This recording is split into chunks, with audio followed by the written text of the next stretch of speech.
Initially, I would be placed on what was known in the business as a watch and wait.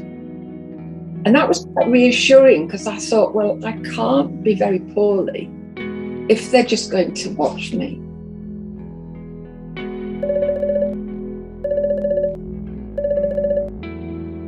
Hello, my name is Julia Jones, and I was diagnosed 11 years ago with chronic lymphocytic leukemia.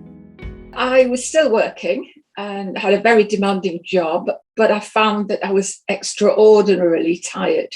I also noticed that when showering every morning, there was a lump under my arm, and it just seemed to get bigger and bigger.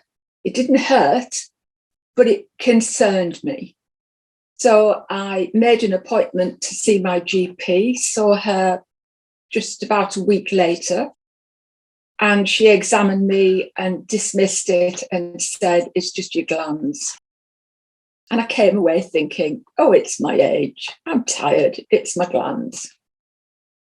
I then went back probably 8 or 10 months later because this lump had actually got much, much larger. And whilst it didn't hurt, it was quite tender. Went back, saw the same GP, and she just dismissed me. So I went away and I thought, well, maybe it'll go away. We went on holiday. It didn't go away. Shortly after that, I had a routine mammogram. Had the mammogram. A week or so later, the results came back and I was asked to go for a second mammogram.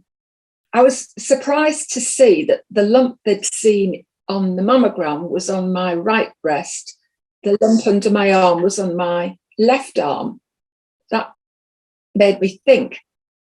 However, I had a biopsy done and I mentioned the lump under my arm. So the consultant took a biopsy of the lump under my arm too.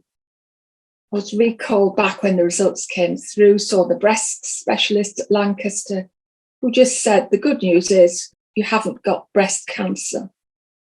So my husband switched off and I listened, and she said, you've got something called lymphoma.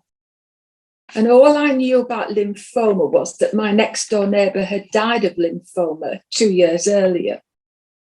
So I was really quite in shock. The breast consultant said she would refer me to a hematologist. Went to see the consultant hematologist, and I'd had some blood taken before going in to see him. And he confirmed to both of us that it was something called chronic lymphocytic leukemia. And it was basically incurable, but something that you could have forever and not have any problems with it. So that softened the news, hearing that.